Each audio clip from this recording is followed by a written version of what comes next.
자, 여러분, 이 썰이요. 너무 웃기거든요? 그래서 이 썰을 한번 같이 보도록 하죠. 시엄마가 내가 아껴둔 치즈 발코니에 내놨다. 진심 이혼 생각 중임인데요.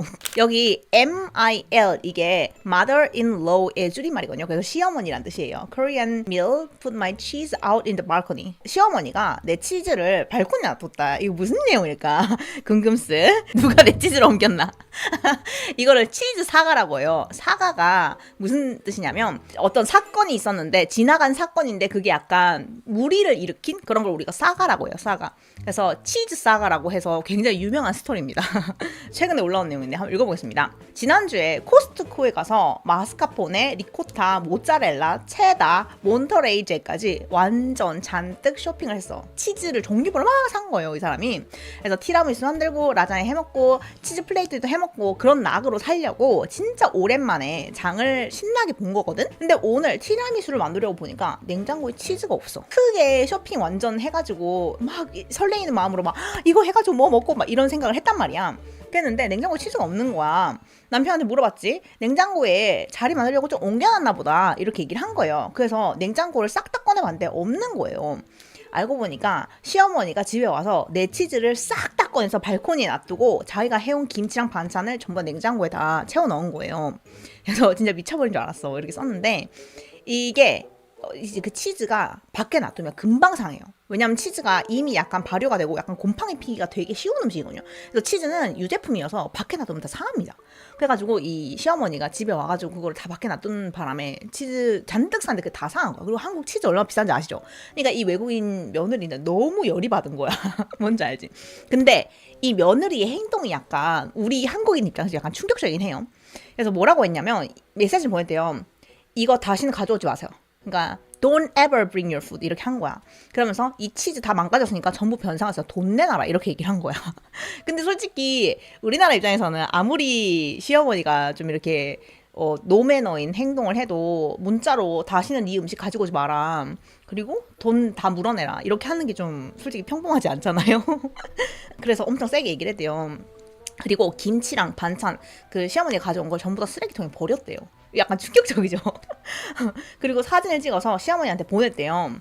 이게 치즈 이 사건, 치즈 사과 이 사건 때문뿐만 아니라 14년 동안 이제 시어머니가 자꾸 집에 와가지고 음식을 쳐놓고 하는데 이게 우리나라 입장에서는 시어머니든지 친정어머니라든지 음식을 갖다 놓고 그러면 우린 솔직히 그냥 고맙잖아. 어떻게 이렇게 챙겨주시나. 반찬값도 장난 아닐 텐데 재료값도 비싸고 그래서 우리는 오히려 돈을 챙겨드리거나 이렇게 하잖아요. 근데 생각보다 엄청나게 많은 한국 사는 외국인들, 특히 한국인과 결혼을 한 외국인들이 이거에 대해서 엄청 컴플레인을 많이 해요. 왜냐면 먹지도 않는 음식 그리고 냄새 너무 강한 이런 음식을 왜 자꾸 싸가지고 오냐고. 우리 냉장고에 자리 없어 이런 친구들 진짜 많고, 또 한 가지가 외국 애들은 어떤 친구들은 냉장고를 안 채워놔요. 그러니까 우리나라처럼 반찬 문화가 없는 거야. 그래서 얘네들은 그냥 진짜 당장에 요리해서 먹을 야채 조금, 뭐 당근 그리고 양파, 뭐 감자 이렇게 진짜 한 몇 개씩 이렇게 사놓고 이제 신선한 재료로 딱딱딱 해먹고 그 다음에 또 이번 주에 가서 장 보고 약간 이렇게 하는 체질이란 말이에요. 근데 우리나라는 반찬을 항상 먹는 국가다 보니까 항상 음식을 쌓아두잖아요. 근데 이 자기가 먹지도 않는 반찬, 자기 남편도 잘 안 먹겠지, 잘 안 차려주니까. 근데 그 음식을 맨날 쌓아놓으니까 자기가 안 먹으면 남편도 잘 안 먹게 되거든. 그러다 보니까 이 음식이 계속 쌓이기만 하고 먹질 않는 거예요. 그러니까 이것 좀 안 갖다 줬으면 좋겠는데 계속 갖다 준다 이거야. 그래서 시어머니나 장모님한테 생각보다 스트레스 많이 받는 외국인들이 진짜 많습니다.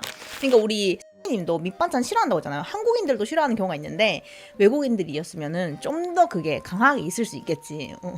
그래가지고 이제 이 시어머니가 14년 동안 내가 뭘 하든 항상 반찬이 더 낫잖아.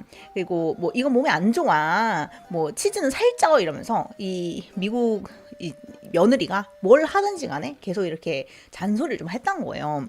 근데 사실 이 잔소리의 개념이 우리나라에서는 당연히 어른이 좀 하고 싶은 말 있으면 조언 반, 진심 반 이렇게 해가지고 잔소리 좀 많이 하잖아요. 근데 외국 애들은 일단 한 17살쯤 되면은 나는 성인이야 라고 생각을 해요.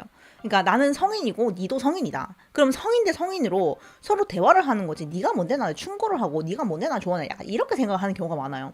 그래서 친구 사이도 그렇고 뭐 부모님도 그렇고 어떤 관계에서도 이렇게 막 잔소리를 하거나 이래라 저래라 밤나라 개나라 뭐 그리고 내가 치즈를 해서 치즈를 먹어. 근데 그거 몸에 안 좋다 하면서 뭐 먹지 마라 이렇게 하는 것 자체가 약간 무례하다고 생각해요. 그러다 보니까 너무 스트레스 받은 거예요 이때까지. 그래서 이딴 얘기를 들으면서 내가 좋아하는 음식은 항상 사라지고 내가 미국에서 먹던 음식 내가 스스로 뭔가 해먹으려고 하는 시도 이런 것도 다 무시당하고 그냥 내가 뭘 먹어야 하는지도 다 정해주고 내가 뭘 좋아하는지 뭘 먹고 싶은지는 아무도 신경 안 쓰는 거야. 남편도 이런 측면에서 와이프를 도와주지 않고 그리고 시어머니는 마음대로 이렇게 집에 와가지고 막 뭔가를 바꿔가고 이러니까 막 미치는 거예요. 그래서 나 원래 진짜 이런 사람이 아니었어. 차분하고 배려하고 노력했어. 근데 이제는 정말 미칠 것 같아. 하나하나 쌓이다가 오늘 그 치즈 싸가 치즈 사건 때문에 완전 도화선이 돼서 확 터진 거죠.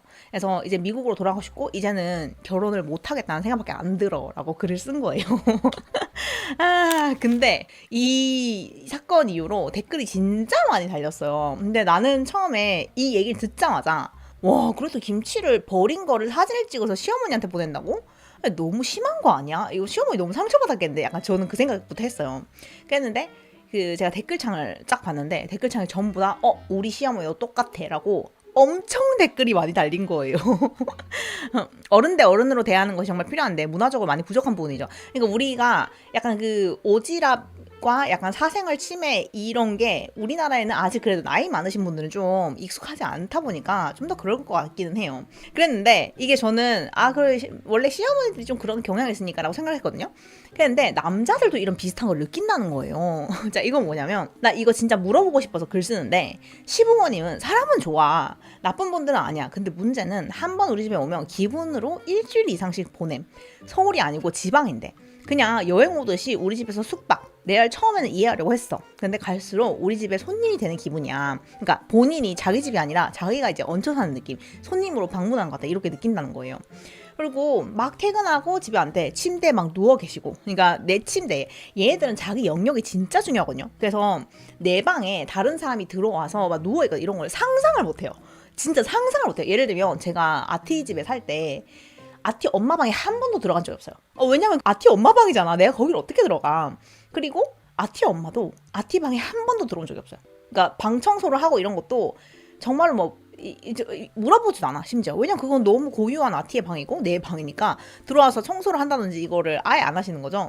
근데 이렇게 침대에 누워있고 하는 거가 엄청 문화 차이라고 하더라고요. 근데 저도 약간 이 문화 차이를 느낀 적이 있었는데 저희 형부가 진짜 이지고인 그 자체잖아요. 완전 진짜 남 눈치 안 보고 막 진짜 충격적일 정도로. 그래서 우리 형부는 내가 너무 놀랬던 게 처음에 우리 집에 놀러를 왔을 때 처음으로 우리 부모님한테 인사하러 왔을 때 그때도 진짜 뭐 그냥 뭐 카라티 셔츠 하나 입고 그냥 뭐 와가지고 안녕하세요 이러면서 너무 편하게 하는 거예요. 그래서 나는 아니 무슨 이제 뭐 장모님 장인어른 이렇게 보러 왔는데 저렇게 가벼운 태도를 하지? 그래서 나는 좀 마음에 안 들었어 그 당시에. 그래서 막 이렇게 반듯하게 이렇게 하지 않네 이렇게 생각했단 말이야. 그래서 나도 되게 보수적이었지 그때 당시 생각해 보여. 그래서 뭔가 이렇게 나는 깍듯하게 막 이렇게 했으면 좋겠고 나한테도 막 안녕하세요 이 얘기 많이 들었습니다 이랬으면 좋겠는데 나한테 안녕 막 이렇게 하는 거야. 물론 형부 입장에서 내가 나이가 워낙 어리니까 그랬을 수 있겠지만 저는 그게 고깝지 않았어요 그 당시에. 그랬는데 이제 우리 집에 그렇게 한 번 오고 밥도 막 너무 편하게 먹고 막 눈치 보는 게 하나도 없는 거야. 그래서 저는 그게 되게 특이하다고 생각했어요. 그런데 더 웃긴 게 그러고 나서 우리 집에 한 2번 더 왔나? 그러고 나서는 집에 놀러 오고 나서 그냥 냅다 소파에 눕는 거예요. 그냥 소파에 누워가지고 TV를 이렇게 보는 거예요. 그래서 내가 뭐 저런 사람이 다 있지? 아직 결혼을 한 것도 아닌데 놀러 와가지고 저렇게 소파에 눕는다고? 약간 정형돈 재질 알아? 그래서 진짜 대단한 사람이지. 그래서 내가 되게 특이하다 그런 생각을 했어요 그 당시에도. 근데 그 이후로 이제 저희 언니하고 형부가 이제 결혼을 해가지고 집을 나가기 전에 그때는 한참 이제 로펌 막 들어가서 신입이어가지고 너무 바쁜 거야. 그래서 엄마 아빠가 좀 음식도 챙겨주시고 하면 좋을 것 같아 그래가지고 아예 집에 들어와서 산 적이 있었어요. 그때 저는 해외에 살았고 그래가지고 언니하고 오빠가 형부가 저희 집에서 좀 지냈던 기간이 있었는데 그때도 너무 편하게 지냈다는 거야. 집에 들어오자마자 딱 샤워하고 침대에 누워서 팍 이렇게 진짜 너무 편하게. 저는 그 모든 것이 어떻게 저렇게까지 편할 수 있지? 진짜 장항준 같은 느낌. 뭔 줄 알아? 내가 생각해도 저거는 어떻게 저렇게까지 할 수 있지라는 생각이 들죠. 나는 약간 우리 집에서 오빠 그러고 있는 거 보면 내가 불편한 거예요. 저렇게까지 편하게 한다고? 나는 어디 가다 저렇게까지는 못할 것 같은데. 그때 제가 그래도 저는 이미 해외 생활 좀 많이 해서 그런지 몰라도 그냥 타인의 집에서 저렇게 한다는 게 좀 신기했고 심지어 그 이후로 형부가 제가 사는 집에 따로 왔을 때도 저희 집에 침대가 있었거든요. 너무 편하게 제 침대에 그냥 눕는 거예요. 그때 저 되게 놀랐었어요, 사실은. 왜냐면은 저는 침대에 옷을 입고 안 올라가거든요. 그러니까 항상 잠옷을 입고 올라가고 원래 입던 옷은 절대 안 입어요. 근데 형부가 제 침대에 그냥 올라가는 거예요. 그래서 내가 아무 말도 안 하지. 왜냐면 그 한국에서는 약간 그쪽을 편하게 그렇게 하는 편이니까. 그리고 형부가 워낙에 이제 이지고잉이니까. 그래서 생각해보면 사실 우리가 설날이나 추석 때나 이럴 때 생각해보면 참 아무리 우리가 어렸다지만 그냥 뭐 큰아버지 큰엄마 집에 가가지고 벌렁 눕잖아. 그 실제로 거기서 하룻밤 자고 오고 막 이러기도 하고. 그래서 한국에는 약간 이런 게 아직도 좀 편한 문화인가 보다. 그러니까 이게 해외에 갔을 때는 그게 되게 약간 어떻게 행동해야 될지 모르겠을 수도 있겠다라는 생각을 해. 그러니까 요즘엔 여러분 그렇게 하면 진짜 매너가 아니다 약간 이렇게 생각하는데, 진짜 한 5, 6년 전, 진짜 조금만 멀리 가서 10년 전은요, 이거 진짜 흔했어요. 그러니까 저희 집에 놀러 오는 막 엄마 친구분들이나 뭐 삼촌이라든지, 그러니까 친척분들이 아닌 분들도 되게 쉽게 남의 집에서 벌렁벌렁 잤어요. 그래서 뭐 침대도 그냥 올라가고 막, 이게 약간 그런 문화가 없었어 그 당시에는. 그래가지고 이런 외국 애들 집에도 솔직히 말해서 남의 방에 들어가는 것 자체가 일반적으로 안 되거든요. 그러니까 이게 완전 오픈 파티처럼 홈 파티처럼 이렇게 해가지고 아무나 들어오고 이래도 되는 거면 상관없는데, 이 남의 침대에 들어간다든지 뭐 그냥 그 방에 들어가는 것 자체가 약간 원래는 불가야. 한국에 오고 나서 외국인들이 이런 게 가능한 문화를 겪다 보니까 너무 놀라운 거죠. 그래가지고 이분들이 집에 와가지고 자꾸 지낸다는 거예요. 뭐 퇴근하고 오면은 침대에 맨날 누워있고, 그러니까 내 침대에 누워있는 거야. 그리고 빨래를 돌려가지고 내 속옷을 개어놓고, 그러니까 이랬을 때는 멘탈이 막 나갔다는 거예요. 근데 솔직히 이 부분이 이게 너무 싫은 친구도 있는 것 같은데, 저 같은 경우는 예를 들면은 내 빨래 해가지고 청소해 놓는 건 저는 좋거든요. 내 일을 대신해 주는 거니까. 근데 어떤 분들은 내 속옷을 만져? 막 이렇게 생각하는 거지. 어떻게 그렇게 프라이버시가 하나도 없을 수가 있어? 막 이렇게 생각하더라고요. 특히 외국 애들은 좀 그런 게 있는 것 같아요. 그래서 원래는 내가 좀 조용히 혼자 있는 거 좋아하고 약간 내향적인 인간인데, 집에서조차도 계속 긴장을 타고 있어야 되고 이어폰 빼고 핸드폰 멍하니 보는 것도 약간 불편하고 죄송해짐. 그래서 와이프한테도 말을 했는데, 봐봐, 와이프한테라고 하는 거 보니까 시댁이 아니라 장모님이 계속 집에 오는 거야. 이제 남자야, 남자. 이제 와이프한테도 말을 했어. 그랬는데 와이프가 그냥 가족이잖아 이렇게 얘기를 하는 거예요. 그래서 나도 한국 문화를 존중하려고 하는데, 이 존중의 문화가 아니라 프라이버시 박살나는 거 아니냐. 궁금해서 물어보는데, 이거 내가 예민한 거야? 아니면 내가 이게 정상인이 맞아? 그래서 요즘에는 언제 또 우리 집에 이렇게 오실까 하고 속이 답답하고, 내가 너무 나쁜 사위처럼 느껴지기도 하고 불편한 마음도 들고 이렇다는 거예요. 그래서 맞아, 옷 개는 법도 달라서 이게 좀 예민할 수 있다. 근데 이게 거의 한 달에 한 번꼴로 온대요. 그러니까 뭐 일주일에 몇 번씩 오기도 하고 한 달에 한 번꼴로 오고, 오면은 일주일씩 지낸다는 거야. 진짜 자주 오나 봐.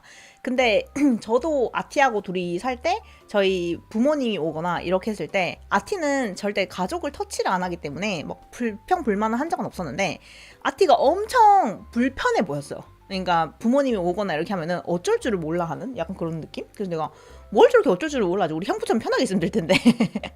근데 우리 형부도 웃긴 게 뭔지 알아?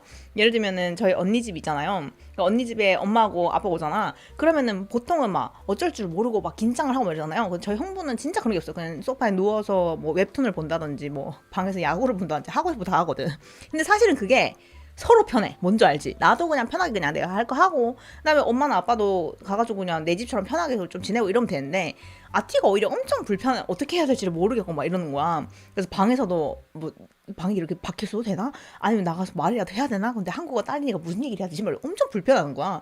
그러니까 이 외국인도 나름 엄청 불편하게 생각을 했던 거지. 그리고 여기에 대해서 댓글도 웃겨. 뭐라고 하냐면, 전에 경기도 쪽 약간 시골에 장인 장모님이랑 같이 살던 외국인 형이 있었는데, 그러니까 지도 외국인인데 다른 외국인 형 얘기하는 거야. 어느 날 퇴근하고 집에 왔더니 장모님이 방에 가서 자기 속옷이랑 다 손빨래해서 마당 덤불 위에 널어놓으셨대. 그 얘기 듣고 나도 한참 웃었는데, 나도 비슷한 경험이 있어. 우리 장모님도 가끔 비번 누르고 갑자기 집에 들어오심. 내가 그때 옷을 덜 입고 있었는데 음식 들고 와서 주방을 장악하심. 참고로 내가 요리 담당이라 주방은 거의 내 영역이었음. 이 상황을 보면 진짜 험난해 보이는데 지금은 우리 진짜 친구처럼 지내. 그러니까 이게 여기는 문화가 이런가 보다. 약간 별로, 그러니까 이런 구역을 나누고 막 프라이버시 존중 이런 게 아닌가 보다 하고 이 사람은 좀 편하게 그냥 친구처럼 지낸 거예요. 근데 거기에 대해서 이제 또 다른 사람이 뭐라고 했냐면, 침대에 눕는 거는 그냥 진짜 한국식으로 너가 진짜 우리 가족 같다, 그래서 그렇게 하는 거다. 이게 말이 안 되는 것처럼 들리지만 한국에서는 신뢰 플러스 정 때문에 그럴 수 있다. 그러니까 이 사람은 약간 한국의 이 문화를 이해하려고 하는 거예요. 그리고 속옷 빨래. 이거 되게 나는 웃기다고 생각했거든. 이게 외국인이 쓴 거예요. 여기 한국인 한 명도 없어요. 전부 다 외국인이에요. 제가 여러분들 보기 쉽게 해주려고 한국어로 번역을 해온 거예요. 그러니까 속옷 빨래를 하는 이유가 뭐냐. 이 사람이 생각했을 때는 우리가 폐를 끼치지 않겠다는 방식의 표현이라는 거예요. 이거 너무 웃기잖아요. 근데 이게 맞는 것 같아요. 왜냐면 한국 사람들은 내가 예를 들면은 뭐 내 자식 집에 가거나 이렇게 해도 내가 뭐라도 좀 도와줘야지, 좀 거들어야지 이런 생각을 하는 거야. 그래가지고 평소에는 못하는 손빨래, 뭐 반찬하기 이런 거를 통해서 나의 애정이나 나의 감사함을 좀 표현하고 싶은 거예요. 그러니까 이 손빨래를 한다 이거야. 그래서 저도 생각을 못했던 거거든요. 그런데 완전 이분이 되게 잘 알고 있었던 것 같아요. 서양에서는 개인적인 거라서 부담되지만 한국에서는 내가 이 집의 식구니까 나도 뭘 해야지라는 느낌으로 한다는 거예요. 너무 신기하지? 그리고 갑자기 찾아오는 거 불편하게 느끼지 않았어요. 그러니까 그냥 우리 집에 가듯이 화장실에 가듯이 그냥 벌떡벌떡 가는 거야. 가고 싶으니까 불편한 마음이 없으니까. 근데 이것도 되게 웃기지 않아요? 그래서 즉 이게 너를 정말 가족처럼 편하게 생각하고 있다는 거야 장모님이. 그러니까 이거를 만약에 네가 거절하고 좀 안 그러셨으면 좋겠어 이렇게 하면은 정말 상처받으실 수 있다 이렇게 현실적인 조언까지 해주더라고. 외국인들이 서로서로 너무 웃기잖아요. 그래도 님 시댁분들은 항상 엄청 고상하거나 남 신경 많이 쓰는 스타일은 아닌 듯. 이 사람도 이걸 오히려 좋게 봤어. 왜냐면 지방인데 와준 것만으로도 감사한 거임. 진짜 말도 안 되는 시댁 만난 외국인들 보면 너 왜 지방에 살아? 대치동으로 이사해. 산타페 같은 거 타면 안 돼. 벤츠는 사야지. 내가 아무리 노력해도 우리 딸이랑 급이 달라. 이런 말을 평생 들어야 되는 케이스도 있음. 그러니까 여러분 외국인인데 이제 뭐 강남에 사는 그런 딸이랑 결혼했는데 뭐 자네는 차가 뭔가 이게 이런 식으로 잔소리하는 그런 케이스도 있었다는 거야. 이게 한국인이 쓴 게 아니라 외국인이 쓴 거니까 너무 웃기지 않아요? 이런 얘기를 하는 그런 게 있다는 게 스카이캐슬 글로벌 버전이라고.